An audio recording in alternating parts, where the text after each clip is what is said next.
जब एक महिला कंसीव कर लेती है या फिर उनका गर्भधारण सक्सेसफुल हो जाता है, उनके शरीर में बहुत सारे प्रेगनेंसी सिम्टम्स नजर आते हैं। और इन प्रेगनेंसी सिम्टम्स को कैसे पहचानना है और इन प्रेगनेंसी सिम्टम्स को पहचान के कैसे अपना गर्भधारण सुनिश्चित करना है, इसके बारे में मैंने बहुत सारे वीडियो बनाए हैं। लेकिन आज के इस वीडियो में मैं आपको कुछ ऐसे प्रेगनेंसी सिम्टम्स के बारे में बताना चाहती हूँ। अगर वो सारे प्रेगनेंसी सिम्टम्स आपको नजर आते हैं तो आपको बहुत ज्यादा केयरफुल रहना चाहिए और इन सिम्टम्स को कभी भी लाइटली नहीं लेना चाहिए। तो अगर आप अभी प्रेगनेंसी के लिए ट्राई कर रहे हैं और आपको कुछ कुछ प्रेगनेंसी सिम्टम्स नजर आ रहे हैं या फिर आपने अपना प्रेगनेंसी को कंफर्म कर लिए हैं, यानी कि प्रेगनेंसी किट में आपको 2 लाइन दिख गए, फिर भी आपको ये सारे जो प्रेगनेंसी सिम्टम्स है उसको ध्यान से ऑब्जर्व करना चाहिए। क्योंकि ये जो सारे प्रेगनेंसी सिम्टम्स मैं आपको बताने जा रही हूँ, अगर ये सारे प्रेगनेंसी सिम्टम्स का आपको नजर आए तो कभी कभी वो खतरे का सिग्नल हो सकता है। तो इसीलिए इन सारे प्रेगनेंसी सिम्टम्स को जानना आपके लिए बेहद ही जरूरी है। उनमें से जो पहला सिम्टम्स है वो है आपके एब्डोमेन में पेन। अगर आपके एब्डोमेन यानी कि आपके पेट के निचले हिस्से में या फिर मिडिल पोर्शन में तेज दर्द हो रहा है तो ये इंडाइजेशन हो सकता है, ये हार्ट बर्न भी हो सकता है और कभी कभी ये फूड पॉइजनिंग भी हो सकता है। प्रेगनेंसी के दौरान हल्का फुल्का एब्डोमिनल पेन नॉर्मल होता है, लेकिन अगर ये एब्डोमिनल पेन आपको ज्यादा सीवियर हो रहा है तो इसके हल्के में मत लीजिए, एक बार इसको जरूर इन्वेस्टिगेट कीजिए। अगर ये पेट दर्द आपको आपके लोअर एब्डोमेन यानी कि पेट के पूरे निचले हिस्से में हो रहा है और इतना तेज हो रहा है कि आप उसे सहन ही नहीं कर सकते हैं तो इसको भी हल्के में मत लीजिए।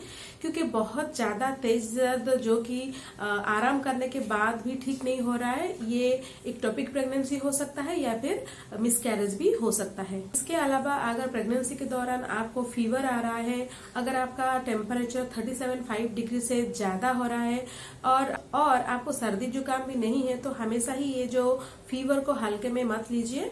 अगर आपका टेम्परेचर 39 डिग्री से ज्यादा है तो आप अपने डॉक्टर को एक बार कॉल कीजिए।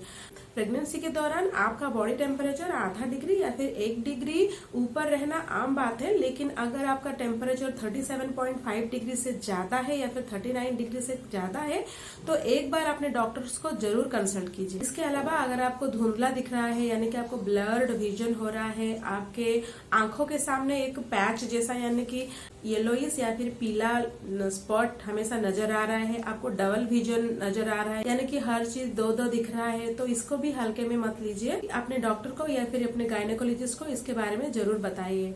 इसी के दौरान हाथ पैर का सूजन या फिर मुंह का फूलना बहुत ही कॉमन बात होता है, लेकिन अगर प्रेगनेंसी के दौरान आपका हाथ पैर और मुंह अचानक से फूल जाता है और ये सूजन बहुत ज्यादा सीवियर है और इसके साथ साथ आपको हेडेक भी हो रहा है तो ये प्री एक्लम्पसिया यानी कि प्रेगनेंसी के दौरान ब्लड प्रेशर इंक्रीज होने की वजह से हो सकता है, तो इसको भी आप हल्के में मत लीजिए। प्रेगनेंसी का एक कॉमन सिम्टम है हेडेक, लेकिन प्रेगनेंसी के दौरान अगर आपको बहुत तेज सिर दर्द हो रहा है जो कि आप टॉलरेट नहीं कर पा रहे हैं तो भी आपको अपने डॉक्टर को कंसल्ट जरूर करना चाहिए। और जो एक सिम्टम जो कि आपको बिल्कुल भी हल्के में नहीं लेना चाहिए वो है वाजिनल ब्लीडिंग।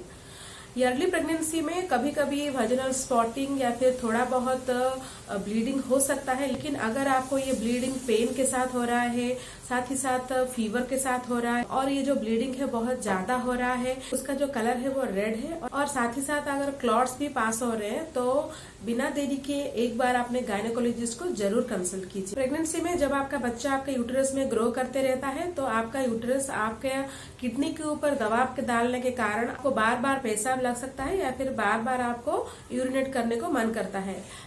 लेकिन अचानक से अगर आपको बार बार यूरिनेट करने को दिल कर रहा है और ये जो यूरिनेशन का फ्रीक्वेंसी बहुत ज्यादा हो रहा है तो ये गेस्टेशनल डायबिटीज हो सकता है, यानी कि प्रेगनेंसी के दौरान अगर आपका शुगर लेवल ज्यादा बढ़ जाता है तो आपका जो यूरिनेशन का फ्रीक्वेंसी वो बहुत ज्यादा हो जाता है। इसके अलावा अगर प्रेगनेंसी के दौरान आपको अचानक से बहुत ज्यादा प्यास लगने लगा है और आपका यूरिन बहुत ज्यादा डार्क कलर आ रहा है तो इसका मतलब ये है कि आप हाइड्रेटेड नहीं है, यानी कि आपके शरीर में अभी पानी का बहुत ज्यादा कमी है।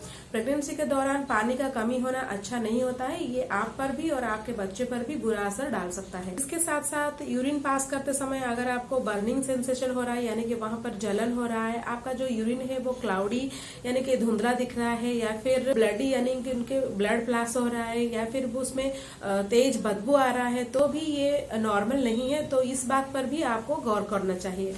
नॉजिया और वोमिटिंग ये प्रेगनेंसी के क्लासिक लक्षण होते हैं। बहुत सारे महिलाओं को ये नॉजिया और वोमिटिंग होता है, लेकिन अगर आपको बहुत ज्यादा वोमिटिंग हो रहा है, आपको इतना ज्यादा उल्टी हो रहा है कि आप कुछ खा नहीं पा रहे हैं या फिर कुछ पी नहीं पा रहे हैं, तो इस केस में भी आपको डॉक्टर को कंसल्ट करना चाहिए। क्योंकि अगर आप ज्यादा से ज्यादा वोमिटिंग करेंगे वो जो कि अनकंट्रोलेबल है, तो आपके शरीर में जो न्यूट्रिएंट्स है या फिर जो वाटर लेवल है वो बहुत ज्यादा कम हो जाएगा। इसके वजह से आपके बच्चे को भी खतरा हो सकता है। इसके अलावा अगर आपको बहुत ज्यादा चक्कर आ रहा है, आप बार बार बेहोश हो रहे हैं, तो इस केस में भी इसको नजरअंदाज मत कीजिए। आपको अपने डॉक्टर को जरूर कंसल्ट करना चाहिए। प्रेगनेंसी के दौरान इचिंग भी थोड़ा बहुत होता है, क्योंकि जब बेबी बढ़ता है आपके स्टोमक में तो आपका जो स्टोमक का जो स्किन है वो भी स्ट्रेच करता है। जो स्ट्रेच करने से वजह से भी थोड़ा बहुत इचिंग होता है। लेकिन अगर ये इचिंग बहुत ज्यादा हो रहा है, इस केस में भी आपको अपने गायनेकोलॉजिस्ट से एक बार कंसल्ट जरूर करना चाहिए। इसके अलावा अगर आप अभी सेकेंड ट्राई सेमेस्टर या फिर थर्ड ट्राई सेमेस्टर में है, तो अपना बेबी के मूवमेंट पर शार्प नजर रखिए। अगर आपके बेबी के मूवमेंट और हलचल में किसी भी टाइप का गड़बड़ी या फिर कमी नजर आ रहा है, तो तुरंत अपने गायनेकोलॉजिस्ट को एक बार जरूर कंसल्ट कीजिए। तो ये जो सारे प्रेगनेंसी के सिम्टम्स मैंने बताए, इस पर आपको पूरे प्रेगनेंसी में गौर करना है और इन सारे लक्षणों को आपको केयरफुली जरूर ऑब्जर्व करना चाहिए। उम्मीद करती हूँ कि ये वीडियो आपके लिए बहुत ही हेल्पफुल रहेगा आपकी प्रेगनेंसी के लिए। सो और एक नई इन्फॉर्मेटिव वीडियो के साथ फिर मिलती हूँ। तब तक के लिए stay healthy and stay happy.